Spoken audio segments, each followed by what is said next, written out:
Salut à tous, nous voilà de retour pour une nouvelle émission d'Afrobasket, le numéro 73, dont je vous propose de découvrir le sommaire. C'est parti. Au sommaire de cet épisode, éliminatoire de la zone F de l'Afrobasket 2015. Ensuite, nous irons à la découverte du BCM Mayotte et enfin, le portrait de l'internationale nigériane Sarah Ogoke.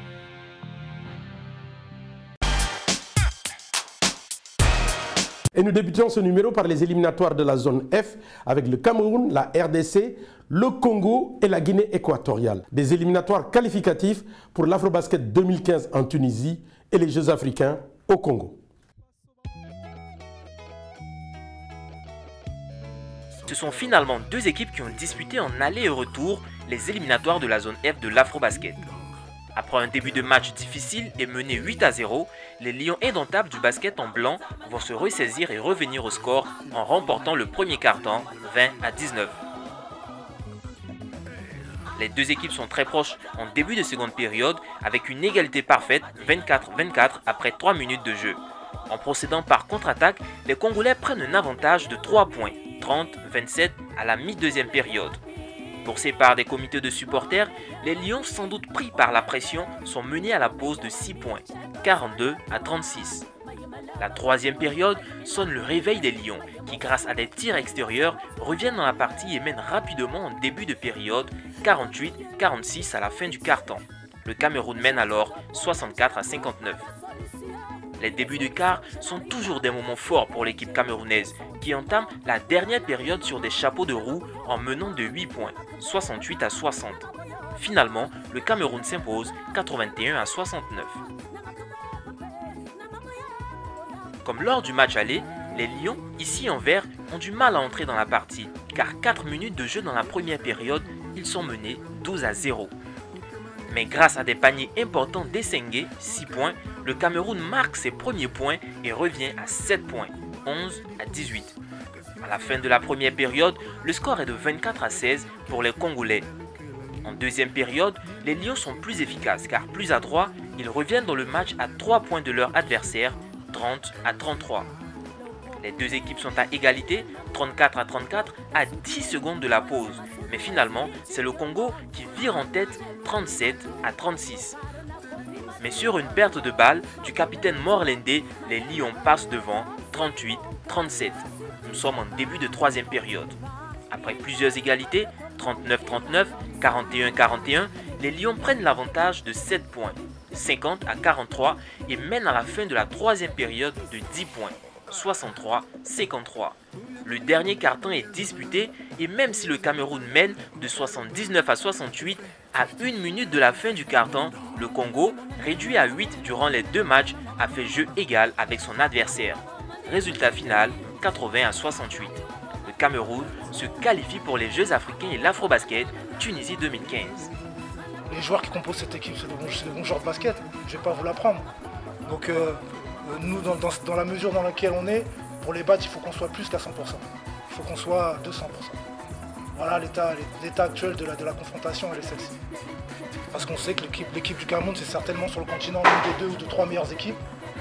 Et que nous, pour les battre, il va falloir qu'on soit à plus de 100%. C'est une compétition, on le savait. C'est pour ça qu'on est là, on est préparé, parce qu'on sait que venir à un match, quel que soit le match, ça ne va pas être évident. Et le Congo, ils sont venus pour jouer, malgré tous les petits problèmes qu'ils ont eu. Mais sur le terrain, comme on dit toujours, c'est 5 contre 5. Et le Congo l'a joué. Et c'est vrai que nous, en tant que joueurs, nous sommes venus un peu, dans le jargon de basket, un peu rustique.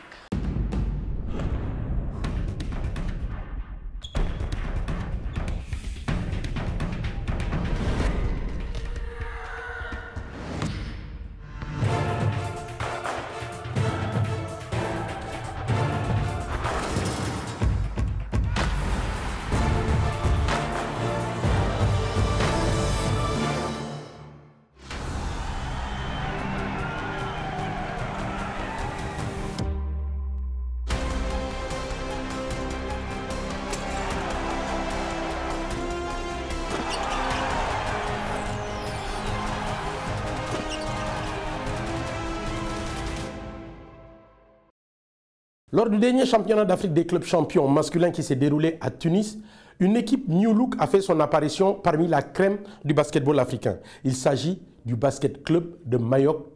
Afrobasket est allé à sa rencontre. Le Basket Club Msa Péré Mayotte, un club pas comme les autres, car évoluant dans le championnat de France et évoluant en Coupe d'Afrique des clubs. En effet, avec l'autorisation de la FIBA, les clubs de la Réunion et de l'Océan Indien peuvent disputer la phase finale des championnats d'Afrique des clubs. Et le Basket Club Msa Péré de Mayotte est donc le premier club à tenter l'expérience. Msa Péré, en fait, c'est le nom du village. En fait, ça fait 4 à 5 années qu'on domine le basket localement et dans la région. Donc, tout le village est derrière ce club. Donc, c'est un club qui joue d'une très bonne réputation au niveau local. Si le BCM rafle tout sur son passage dans l'île et aux alentours, il en sera autrement lors de cette édition du championnat d'Afrique, disputée à Tunis du 11 au 20 décembre 2014. L'entrée fut difficile face au club africain de Tunisie et club organisateur. Dominés dans les compartiments de jeu, les insulaires sont dépassés et battus, 126 à 45.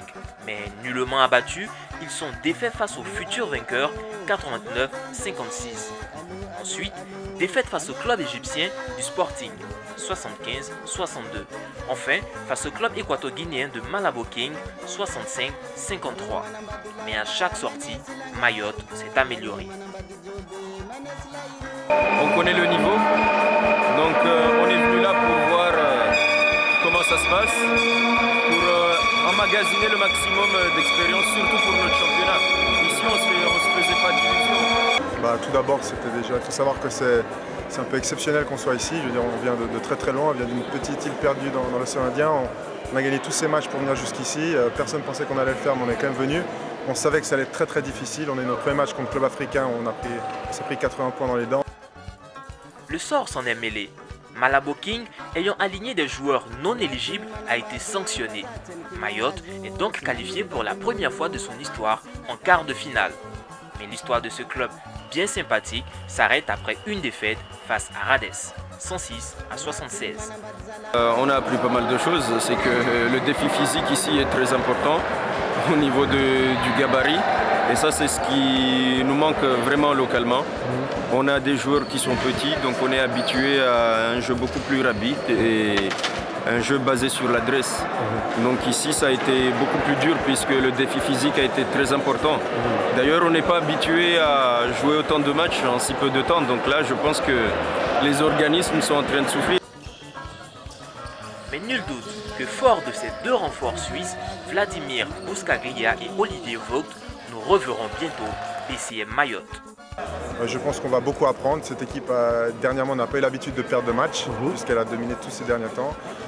Ça reste une expérience extraordinaire. Je suis un peu déçu de la défaite parce que je sais qu'aujourd'hui on aurait pu jouer mieux. Donc voilà, mais sinon de jouer contre les plus gros clubs africains, c'est une super expérience. Ah oui, une expérience à recommencer. Là justement, on va essayer d'en tirer les leçons et de se préparer. Le jour où on sera de retour ici, j'espère qu'on sera prêt.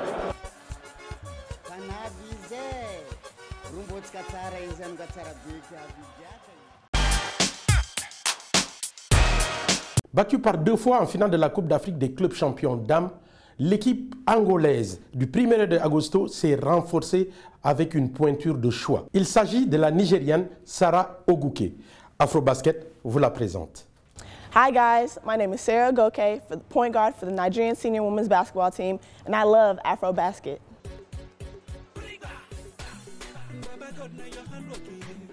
Sarah Chika Oguke, 25 ans, née le 25 juin 1990, est une des joueuses majeures du 5 nigérian au poste de meneuse de jeu.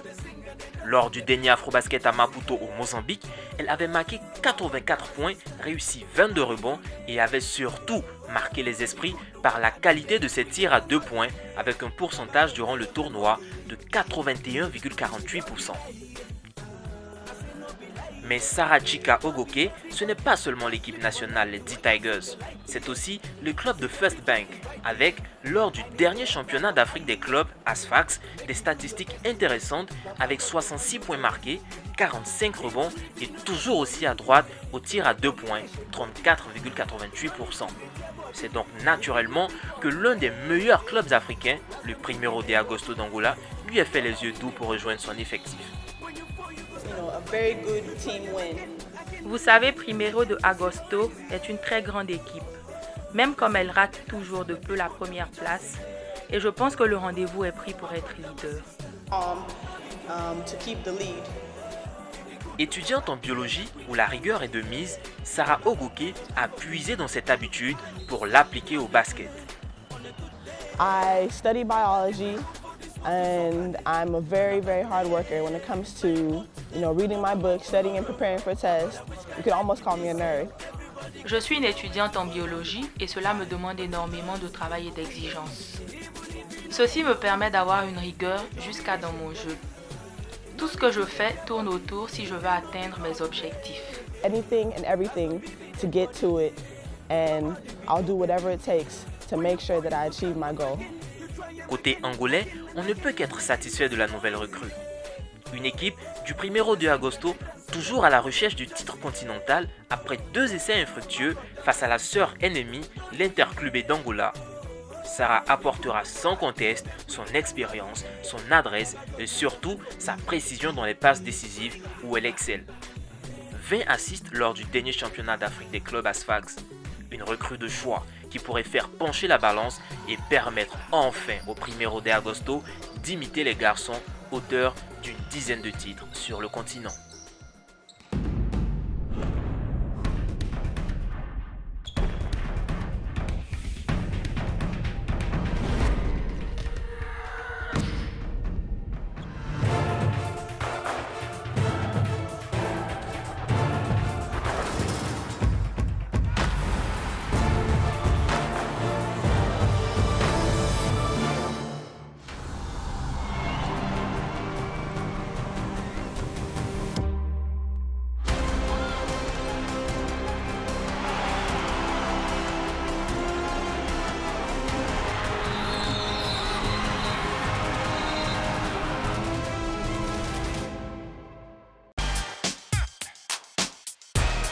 Voilà, et oui, Afrobasket, c'est déjà fini. On se retrouve pour un prochain numéro.